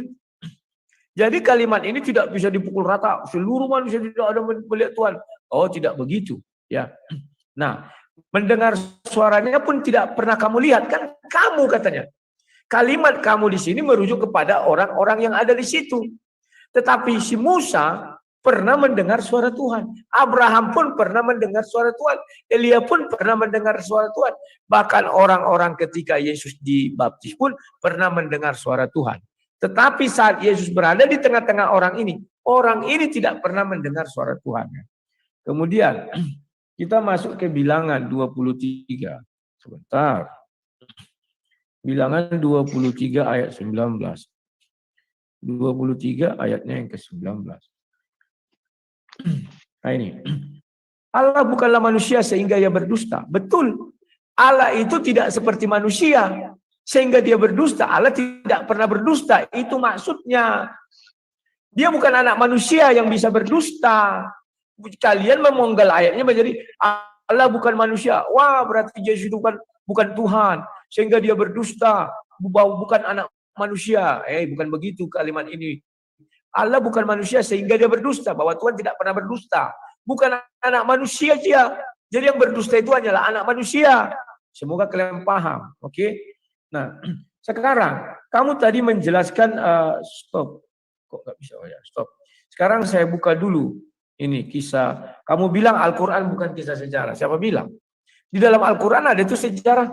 Sejarah Musa, sejarah Nuh, hanya tidak lengkap. Jangan kalian tiadakan sejarah-sejarah ada di situ kok. Kemudian kamu mengatakan surah 19 ayat 56. Nabi Muhammad menceritakan, wah, kisah Nabi Idris. Sudah jelas ayat itu mengatakan, ceritakanlah kisah Nabi Idris yang terdapat di dalam Al-Quran. Dari mana Nabi Muhammad mendapatnya? Di Al-Quran aja tidak ada. Paham nggak kamu bilang itu diucapkan dengan bahasa yang gampang dimengerti. Kalau memang gampang dimengerti, bagaimana kau bisa mengertikan ini? Sebentar, aku bukakan dulu. Ini nih. Ya, surah Maryam ayat 56. Dan ceritakanlah Muhammad kisah Idris dalam kitab Al-Quran. Sementara kau bilang Nabi Muhammad menceritakan bahwa Nabi Idris itu adalah penjahit pertama, penulis pertama yang menunggangi kuda, misalnya begitu kan, seperti Wikipedia dan cerita-cerita video-video Islam. Dari mana cerita itu? Di Al-Quran tidak ada dia menunggang kuda. Di Al-Quran tidak ada dia menulis. Di Al-Quran tidak ada dia menjahit. Ini bahasa Indonesia sederhana loh. Kau bilang gampang dimengerti. Oke, sekarang aku masukkan lagi Maryam 16 itu. 16. Sudah jelas ini juga dikatakan. Ceritakanlah Muhammad kisah Maryam yang di dalam kitab Al-Quran. Maryam tidak pernah hidup di kitab Injil. Maryam hidup di kitab Al-Quran. Tertulis di Al-Quran. Artinya apa? Bahwa betul Nabi Isa berada di tahun 610, keberadaannya sampai 633. Kalau ibunya saja terdapat di Al-Quran, tidak mungkin anaknya terdapat di Injil. Kan di situ letaknya. Bagaimana kamu mau mengatakan, oh enggak, dia itu maksudnya di Al-Quran begini, begini. Makanya aku bilang, banyak yang di dalam isi Nabi Muhammad yang belum tertuang di dalam Al-Quran ini. Kenapa? Karena saya percaya bahwa kisah Maryam ini selengkapnya ada di dalam Al-Quran yang sesungguhnya Al-Quran. Itulah yang disanubari Nabi Muhammad. Dan kisah Nabi Idris yang sesungguhnya juga ada di dalam Al-Quran yang di dalam hati sanubari Nabi Muhammad.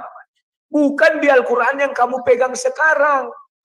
Gak lengkap. Belum semua itu yang di dalam hati Nabi bisa sudah dituangkan di dalam Al-Quran yang kamu pegang sekarang berupa buku. Tidak semua. Jangan dipaksakan. Ya.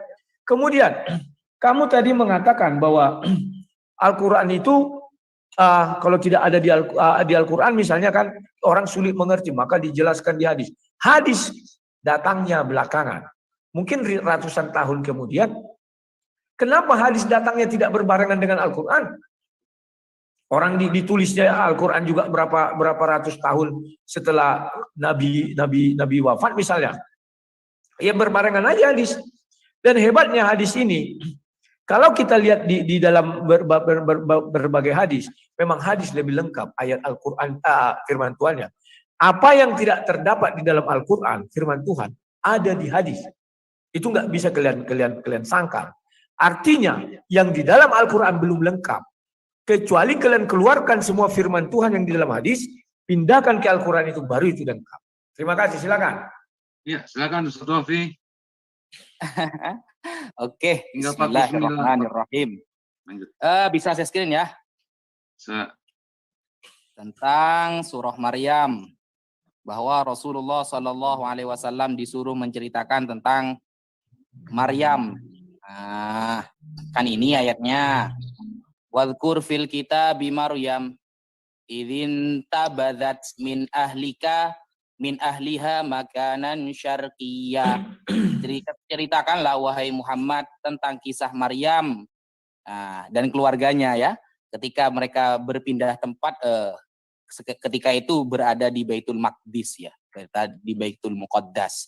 Nah, cerita itu diperintahkan oleh Allah Subhanahu wa taala agar Nabi Muhammad menceritakannya kepada umatnya. Ceritanya di mana? Nah, ceritanya contohnya di dalam surah Ali Imran. Ini surah Ali Imran. Saya kasih tanda. Nah, fi Ali Imran, di dalam surah Ali Imran contohnya itu suruh ceritakan oleh Nabi Muhammad, wa annaha nadzaratha muharrarah ay takhdimu masjidah Baitul Maqdis, saat menjadi khaddamnya Masjid Baitul Maqdis, wa kanu yataqarrabuna bidzalik, dan saat itu mereka mendekat ya, atau mendekatkan diri kepada Allah di Baitul Maqdis. Ayatnya surah Al Imran ayat 37, fataqabbalaha rabbuha biqabulin hasan wa ambatha nabatan hasan. Sudah habis waktunya. Seperti itu. Oh. Sudah habis ya? Sudah. Iya. Sudah 30 menit. Oke, terima kasih. Apa mau ditambah lagi? Enggak usah lah. Oke, sudah malam, gitu, aku nanti jam 2 pagi harus berangkat keluar kota. Mas Rudi, saya sudah masih punya pertanyaan tentang kodek-kodek ini loh, tentang penulisannya ini loh. Ya, begini aja ku jawab. Begini aja ku jawab biar Bapak puas bahwa saya hanya mengimani yang sudah di kanon 325. Oke, itu pertanyaan saya. Ya. Berarti LAI sudah di kanon ya? Sudah pasti di kanon ya? Ya, kami mempercaya yang sudah di kanon 325 itu aja. Oke, berarti gitu LAI aja dulu Pak ya. Semua ya. Besok tunggu. Satu pertanyaan. Kalau ya. Berarti LAI sudah benar semua itu ya? Sudah ada yang salah ya? Kalau dikatakan LAI sudah benar semua atau ada yang salah, kalau dibilang tentang terjemahan itu kan kita dalam bahasa Indonesia. Tergantung bahasa Indonesianya lagi nanti. Kalau ada perkembangannya lagi, itu berubah lagi terjemahannya. Oke, kita bahas original teks sekarang ya. Gimana Yunaninya? Kita bicara besok saja. Sedikit kok, cuma satu kok. Karena aku jam 2 harus keluar kota. Jam 2 harus keluar kota. 5 menit aja, saya kasih ya, waktu. silakan. 5 menit ya. Ya. Saya tanya sekarang, LAI itu merujuk kepada kodek yang dikanonisasi yang mana? Coba. Ya, kamu tanya aja ke LAI. Astagfirullah. Loh, kan saya bukan orang LAI, gimana sih? Kan logikanya Katanya masuk ya. LAI katanya sudah benar semua, sudah dikanonisasi. Saya nanya, rujukan LAI itu di kodek yang mana, yang persis seperti LAI itu, sehingga itu yang dibenarkan dan kodek yang lain yang tidak dibenarkan, begitu. Ya, makanya aku bilang, kalau kau nanya lai, aku bukan orang lai. Kalau ku jawab, aku ngarang-ngarang. Kalau aku ngarang-ngarang, artinya aku berbohong. Lebih bagus ku katakan, kau tanya saja sama orang lai. Tetapi kalau kau tanya isi Al-Quran, isi Bible yang kupegang sekarang, ku jawab dari ujung ke ujung. Paham dah? Oh, intinya berarti jenengan belum mempelajari tentang kode-kode LAI itu berarti ya? Ya. Gampangnya kan seperti itu. Karena tugasku bukan untuk mempelajari kodek-kodek itu. Buat apa ku pelajari lagi itu? Karena itu sudah di Konsili 325, sudah jadi, dan memang ada terjadi perpecahan antara Katolik dan Protestan. Tetapi itu tidak jauh beda ya, karena ada beriman mereka sekitar 7 kitab itu ya. Jadi itu bagiku, apa yang kupegang sekarang tidak perlu ku tafsir lagi ke sana kemari. Kenapa? Orang aku sudah tinggal beriman, berbahagialah orang yang tidak melihat tetapi percaya. Karena iman Kristen itu tidak terletak di dalam tulisan aslinya, tetapi terletak di dalam perilaku kehidupan sehari-hari di dalam Yesus Kristus. Oh, loh, kan jenengan tahu Yesus itu sebagai Tuhan kan gara-gara ada tulisan di Bible. Lalu ketika tulisannya masih diperdebatkan, bagaimana Anda mempercayai itu?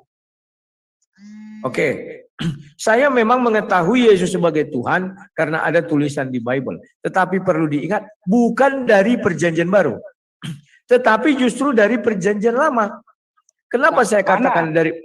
Kenapa? Ayat yang mengatakan di perjanjian lama bahwa Tuhan akan dilahirkan? Mana ayatnya? Monggo, ditampilkan. Oke, saya tidak mengatakan Tuhan akan dilahirkan. Tetapi Yesaya 55 ayat 11 mengatakan bahwa dia mengutus firman-Nya ke dalam dunia dan kembali kepadanya dengan tidak sia-sia. Artinya Yesus diutus ke dalam dunia dan kembali kepada Bapa di sorga juga dengan tidak sia-sia. Bukan masalah melahirkan, dilahirkan. Kita cek ya, ayat itu benar apa tidak di perjanjian lama. Gimana kalau kita bahas kodeknya? Gimana? Ya, kamu mau bahas kodek, silakan saya bilang. Tetapi saya sudah berpegang teguh terhadap kitab yang saya pegang sekarang. Paham tidak maksudnya? Kan gini Mas, jenengan percaya bahwa Yesus itu ada nubuatannya di di PL. Nah, bagaimana Anda bisa percaya bahwa ayat itu beneran ada? Ternyata kalau kita lihat terjemahan itu dari mana pengambilannya? Contoh LAI mengambil ya perjanjian barunya itu dari Textus Receptus umpamanya. Ternyata dilihat di Textusnya ada yang hilang. Tapi di kodek yang lain tambah banyak hilangnya. Lah, berarti kan jenengan sekarang menjadi korban copy paste, Mas. Kan gitu. Oke, ku jawab. Memang Al-Quran itu hanya ada satu versi. Banyak versi. Apa kita harus mempercayai semua versi-versi itu? Kan tidak.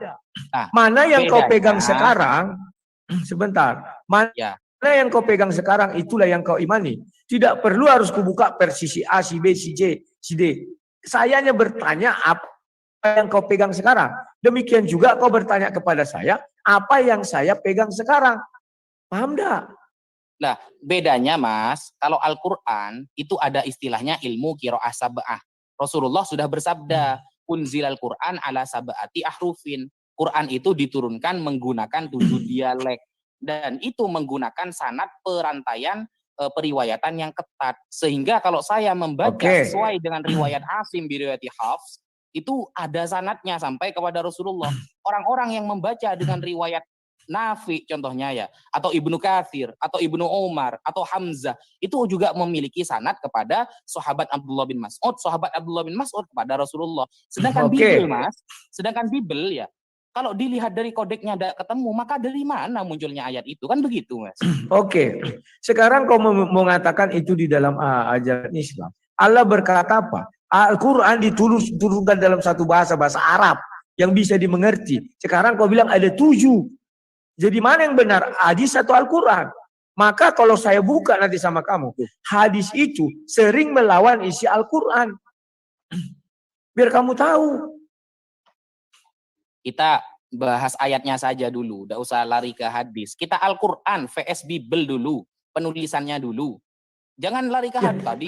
Kan sudah. Kamu tadi sudah mengakui tidak ada perintah untuk menuliskan Al-Quran. Itu aja kalian sudah kalah harusnya. Kenapa sekarang ada Al-Quran? Tema Kan kita dari situ. itu penulisan kitab suci, maka Anda harus fokus ke ayatnya, bukan lari ke tafsir ke hadis. Makanya dari tadi saya membahas ayat di Bible. Kalau ayat Perintah ini benar-benar menulis aja nggak ada. Terus apa yang kau jelaskan sama aku omong kosong? Kan ayatnya Oke, itu habis. sudah berbentuk terjemahan. Waktunya habis. Ya, oke. Oke. Mantap, Silakan ini lain untuk, waktu kita lanjut ya, Mas. Closing Iya. statement dari Ustadz Wafi, silakan Ustadz.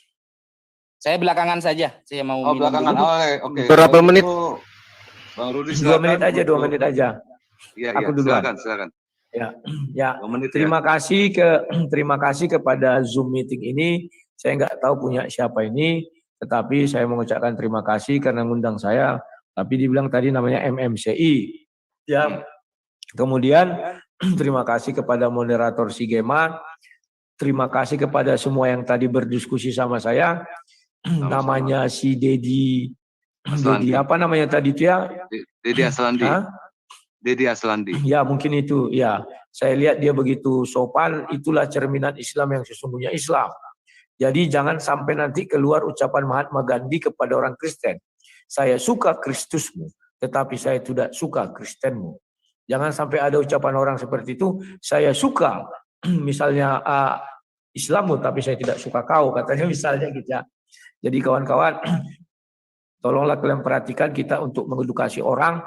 Ya, kita tidak mencari kalah menang di sini, tetapi bagaimana kita mengedukasi orang. Ya, terima kasih kepada Ustadz Wafi. Saya baru kali ini bertemu dengan Anda dan ya saya senang dan mungkin di lain waktu bisa kita jadwalkan karena saya mau berangkat jam 2 subuh mau keluar kota ya mau ya tidak usah saya kasih tahu kemana ya kemudian Siap. ya dan kemudian terima kasih juga kepada semua penonton di channel manapun. Terima kasih kepada pemilik Basin atau apa yang kuambil ini ya? Basin Media. Basin, ya. Terima kasih yang sudah mengizinkan. Pokoknya terima kasih semua deh. Kita jumpa lagi. Saya siap sedia saat untuk berdiskusi dengan kalian. Dengan catatan kita bisa menguasai diri dan kita berbicara bergantian ya. Saya suka. Terima kasih semuanya. Selamat malam. Selamat malam. Selamat malam. Terima kasih. Oke, Selamat untuk malam. ini penutupan Ustadz Wafi. Ini Bang Ustadz Wafi Rudi, saya sebelum- tunggu ini. Tunggu sebentar, penutupan Ustadz Wafi saya menunggu soalnya dari tadi. Masya Allah Oke. ini. Tafadhal Ustadz. Iya, Bang Rudi jangan keluar dulu ya. Bismillahirrahmanirrahim. Ya. Bismillahirrahmanirrahim. Alhamdulillah kita sudah berdiskusi dengan Mas Rudi Yohanes. Terima kasih juga atas perhatiannya dan atas penjelasan yang dijelaskan jenengan termasuk orang Kristen yang sangat jujur menurut saya. Ya, sangat jujur dalam berdiskusi ini. Jadi ketika tidak tahu ya sudah tidak tahu, ketika sudah ada belajar ya sudah ada belajar daripada menjawab tapi salah nantinya. Makanya saya tekankan apakah jenengan pernah belajar tentang kode-kode yang diambil dari LAI, ternyata beliau tidak perlu saya belajar itu, yang penting saya sudah mengimani yang ada, kan seperti itu. Alhamdulillah itu adalah jawaban yang sangat sempurna bagi kita sehingga kita tidak bisa mengejar lagi apa yang ingin Anda sampaikan. Dan ini adalah perbedaan kita bahwa Al-Quran itu diturunkan oleh Allah dengan secara yang ketat. Makanya ketika ada para sahabat yang menyampaikan ajaran kepada Islam, menyampaikan ajaran, maka para sahabat lain akan mengatakan samulana rijalakum. Buktikan siapa saja yang pernah mengatakan itu kepada kamu. Kalau tidak ada buktinya, tidak ada saksinya, tidak kemudian kredibilitas orangnya tidak dipercaya, maka saat itu dia tidak diterima pengajarannya. Sehingga Al-Quran itu syaratnya harus mutawatir, harus ramai diketahui. Adapun bacaan-bacaan Al-Quran yang berbeda, itu hanya dialek saja. Bukan berarti bahasa Arab ada bahasa Sunda, bahasa Madura, apalagi bahasa Jawa. Tidak. Karena Al-Quran itu disampaikan dengan bahasa Arab sesuai di dalam surah Yusuf ya. Anzalnal Qur'anan Arabiyyan la'allakum taqilun. Kami turunkan Al-Qur'an dengan bahasa Arab agar kalian faham, mengerti. Maksudnya kepada Nabi Muhammad, dan Nabi Muhammad menyampaikan kepada umatnya. Dan penyampaian Al-Qur'an di setiap ayat, di setiap surat itu pasti ada penjelasan dari Rasulullah, dan itu pasti disahkan oleh Allah Subhanahu wa taala, sehingga apapun yang keluar dari Rasulullah, wa ma yantiqu 'anil hawa in huwa illa wahyu yuha. Apapun yang keluar dari lisan Rasulullah berarti itu sama saja dari Allah. Begitu. Makanya nanti ada istilahnya hadis qudsi. Hadis yang disandarkan kepada Allah Subhanahu wa taala. Dan apa yang disampaikan Rasulullah mustahil tidak akan bertentangan dengan Al-Qur'an. Sekian. Dari saya, kurang lebihnya saya mohon maaf. Wassalamualaikum warahmatullahi taala wabarakatuh. Waalaikumsalam warahmatullahi wabarakatuh. Subhanallah, subhanallah. Oke, jadi ada yang mau disampaikan? Ya. Izin, boleh bicara sedikit Pak Budi? Silakan. Ya, silakan. Ada yang mau disampaikan apa, Bang Andi? Ya, baik, terima kasih. Sedikit saya ingin sampaikan kepada Bang Rudi Yohanes.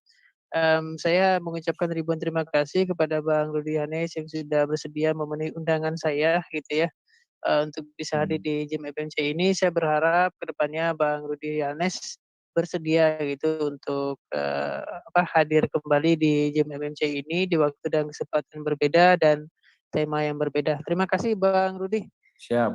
Oke, aku izin. Selamat malam semua. Saya mengucapkan sebagai moderator di MMCI, saya terima kasih untuk dua narasumber kita, yaitu Ustaz Wafi dan abang kita nih, sang debater dari kekristenan, Rudi Yohanes. Thank you banget, terima kasih. Siap.